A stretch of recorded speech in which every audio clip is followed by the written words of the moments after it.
Also trending in our country for 5 days now, people have been taking to social media to express concerns over a decision late Friday from the Canadian Radio, Television and Telecommunications Commission, the CRTC, announcing that online streaming and podcasting services that make more than $10 million in annual revenue will have to register with the CRTC by November the 28th. For more on this, I'm joined by Daniel Chai. He's a lawyer, business executive, and a professor at Toronto Metropolitan University. Daniel, thanks for joining us. Thanks for having me. What does this decision mean and what's at stake here?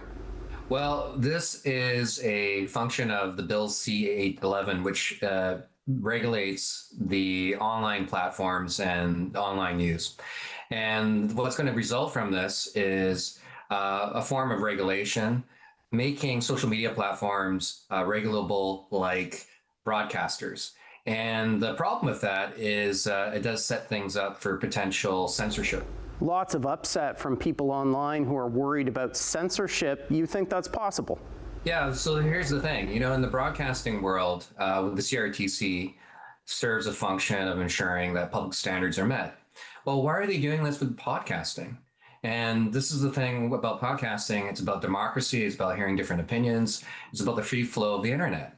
And by setting it up that you have a regulatory regime where social media platforms have to register podcasting, well, what you're doing is you're also effectively treating social media platforms as broadcasters and enforcing public standards. That sets things up for censorship. Why do you think the CRTC decided to make this policy change? Well, remember, Bill C-11 comes from the Liberal government. They have shown a history of producing legislation and not necessarily knowing where they're going.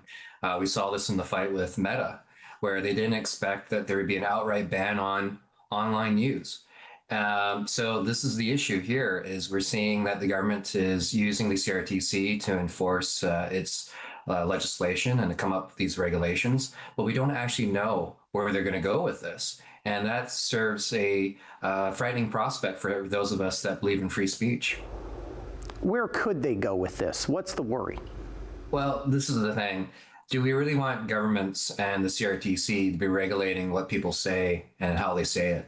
And this is the thing about podcasting. Podcasting thrives on having free flow of opinions and discussion, and to have this type of free speech. And the problem with the CRTC, it's a government arm, it's a government regulator. It is not known for allowing creativity and free speech to flourish. And we see this in the broadcasting world, and it's unfortunate, but it might also be the case here when it comes to podcasting. So let's say this all goes through. How do you see the world of podcasting in Canada changing?